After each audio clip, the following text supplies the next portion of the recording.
മലയാറ്റൂർ ചിത്രപ്രിയ കൊലപാതക കേസിൽ പ്രതി അലനെ കസ്റ്റഡിയിൽ വാങ്ങി ചോദ്യം ചെയ്യാൻ അന്വേഷണ സംഘം. കേസിൽ കൂടുതൽ പേർ ഉൾപ്പെട്ടിട്ടുണ്ടോ എന്ന് അന്വേഷിക്കുമെന്നും ഹേമലത SP പറഞ്ഞു. സംശയത്തെ തുടർന്നാണ് അലൻ ചിത്രപ്രിയയെ കൊലപ്പെടുത്തിയത്. അതിക്രൂരമായി തലയോട്ടി കല്ലുകൊണ്ടിടിച്ചാണ് കൊലപ്പെടുത്തിയത്.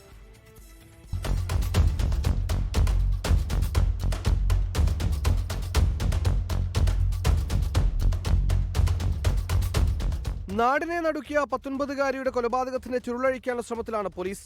ചിത്രപ്രിയയുടെ ആൺ സുഹൃത്ത് അലനെ ഇന്നലെ റിമാൻഡ് ചെയ്തിരുന്നു. ഇയാളെ കസ്റ്റഡിയിൽ വാങ്ങി ചോദ്യം ചെയ്താൽ കൂടുതൽ വിവരങ്ങൾ ലഭ്യമാകുമെന്നാണ് അന്വേഷണ സംഘത്തിന്റെ വിലയിരുത്തൽ. ചിത്രപ്രിയയ്ക്ക് മറ്റൊരാളുമായി ബന്ധമുണ്ടെന്ന് സംശയിച്ചാണ് അലൻ ക്രൂര കൊലപാതകം നടത്തിയത്.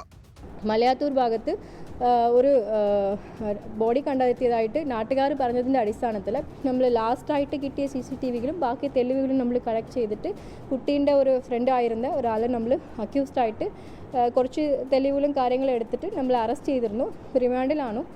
പ്രതിയുടെ മൊബൈൽ ഫോൺ ഫോറൻസിക് പരിശോധനയ്ക്ക് അയച്ചു. CCTV ദൃശ്യങ്ങളുടെ അടിസ്ഥാനത്തിലായിരുന്നു അറസ്റ്റ്. ദൃശ്യങ്ങൾ കണ്ട മറ്റു യുവാക്കളെ കേന്ദ്രീകരിച്ചും അന്വേഷണം നടക്കുന്നുണ്ട്.